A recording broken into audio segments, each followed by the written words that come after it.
ধানের আবরণে সাজানো দুর্গা মূর্তি, কাঠখড় ও কাদামাটি রঙের অবয়বে গেঁথে দেওয়া হচ্ছে সোনালী ধান।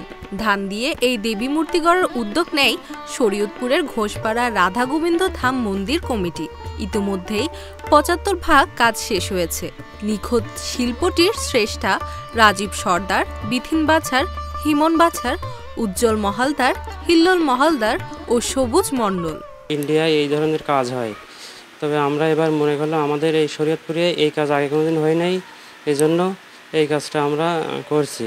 আশা করি সবাই ভালো লাগবে। ধানের কাজ করতে গেলে অনেক ধৈর্যের দরকার, কারণ একটা ধান বসাতে গেলে প্রথমে আঠা, তারপরে ধান দিয়ে লাগাতে হচ্ছে, কিন্তু কোনো কারণে যদি ধানটা নড়ে যায় সেই ধানটা আবার সূক্ষ্মভাবে আমরা ধৈর্য সহকারে লাগাচ্ছি।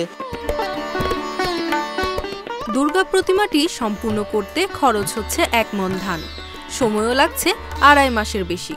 আমরা প্রথমে খ্যাট দিয়ে প্রতিমাটি তৈরি করছি, তারপরে তার উপরে মাটির প্রলেপ দেওয়া হয়েছে, তারপরে আমরা ফিনিশিং করে রঙের কাজ করা হয়েছে। রঙের কাজের পরে আমরা এখানে সম্পূর্ণ অন্য রূপে মাকে তুলে ধরছি। দীর্ঘ ২.৫ মাস যাবৎ কাজ করছে ৬ জন শিল্পী। এটা ভোজেশ্বর মসুরা ঘোষপাড়া। মা প্রতি বছরে এই ধরাধামে নেমে আসে, কিন্তু মা এবার নতুন রূপে নতুন সাজে আসছে আমাদের এই মণ্ডপে।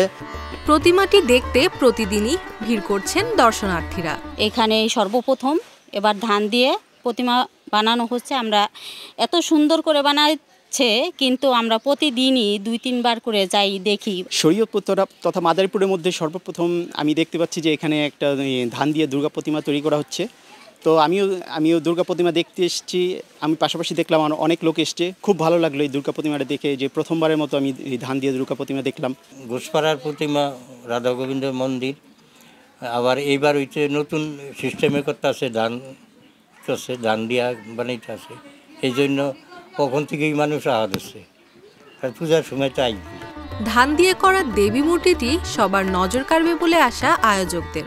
আমাদের এই সৃষ্টিকর্মটি ধান দিয়ে এইবারই প্রথম শরীয়তপুরের ঘোষপাড়ায়, আর এটার জন্য আমাদের আনুমানিক ৬ থেকে ৭ লাখ টাকা খরচ হয়েছে। আর আমরা চাই সারা বাংলাদেশের মধ্যে আমাদেরটা সব থেকে সুন্দর হবে, এবং আমরা এই সৃষ্টিকর্ম আকর্ষণীয় করে তোলার জন্য সর্বতোভাবে চেষ্টায় আছি, এবং এটা আগামীতেও আমরা করব।